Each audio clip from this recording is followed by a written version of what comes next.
શું કહેશો ઈડર તાલુકાના લૂંટ અને ભ્રષ્ટાચારનો અડ્ડો બનેલું ગુજરાતનું સહકાર કેન્દ્ર।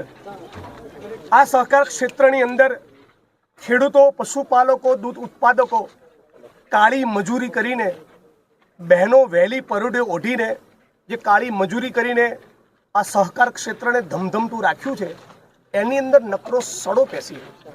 ગયા વર્ષે સાબર ડેરીએ ભાવ વધારો જે અહીંના પશુપાલકોને, દૂધ ઉત્પાદકોને આપ્યો, એ જ માંગ લઈને, એનાથી વિશેષ કંઈ નહીં, એ જ માંગ લઈને સાબર ડેરીના દ્વાર ઉપર પહોંચેલા પશુપાલકો ઉપર અગાઉથી બોડીગાર્ડ, બાઉન્સરો, પોલીસનો કાફલો બોલાવી જાણે રાજ્ય સરકારનું સ્પષ્ટ ષડયંત્ર હોય, સાબર ડેરીનું જાણે આગોતરું આયોજન હોય કે એવો સીન ક્રિએટ કરો કે ખેડૂતો ઉશ્કેરાય, કાયદો વ્યવસ્થાની પરિસ્થિતિનું નિર્માણ થાય અને પછી એના બાણા હેઠળ ખેડૂતો પર તૂટી પડીએ।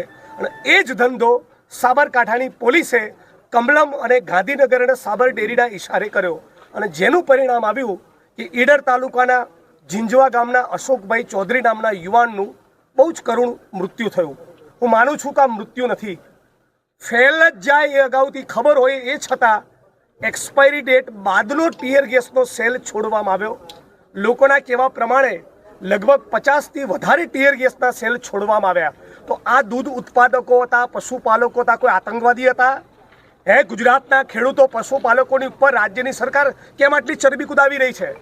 તમારે ખેડૂતો વધારે એગ્રેસિવ થાય તેમનો અધિકાર છે, એગ્રેસિવ બી થાય, રોડ ઉપર ઉતરે, રસ્તા કરે, રોકવાના કામ કરે, ચક્કા જામ કરે, ટ્રેનો રોકે, બધું દેશમાં ખેડૂતો આંદોલન કરતા હોય છે। તો કોઈ પોલીસ એમની પર લાઠીચાર્જ કરવો, એમના હાથ પગ તૂટી જાય એ પ્રમાણે માર મારવા, એમની પર ટીયર ગેસના સેલ છોડવા, આ સ્પષ્ટપણે કમલમ અને ગાંધીનગરના ઇશારે થયું છે।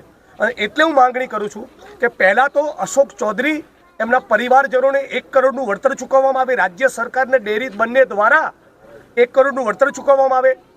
એમનું જે મૃત્યુ થયું એ પ્રકરણમાં એક પ્રોપર ક્રિમિનલ ઇન્વેસ્ટિગેશન થાય, ગુનો દાખલ થવો જોઈએ, એના માટે જે પણ પોલીસ કર્મી જવાબદાર હોય એમની ધરપકડ થવી જોઈએ। અને સાબર ડેરી અને ભારતીય જનતા પાર્ટીની સરકાર 24 કલાકની અંદર દૂધ ઉત્પાદકો, ખેડૂતો, પશુપાલકો સાથે બેસી એમની તમામ ન્યાયી વાજબી માગણીનો સ્વીકાર કરી જે ભાવ ફરક આપવાનો છે તાત્કાલિક આપે। આ જો નહીં કરે તો સમગ્ર ઉત્તર ગુજરાતમાં એના ઘેરા પ્રત્યાઘાત પડવાના છે। આ હું કોંગ્રેસના કાર્યકારી પ્રમુખ તરીકે નહીં, એક ઉત્તર ગુજરાતના નાગરિક તરીકે કહું છું। બનાસકાંઠામાં, પાટણમાં, અરવલ્લીમાં, સાબરકાંઠામાં, મહેસાણામાં રોષ ખૂબ છે। ખેડૂતો અત્યારે ભયંકર આક્રોશિત છે।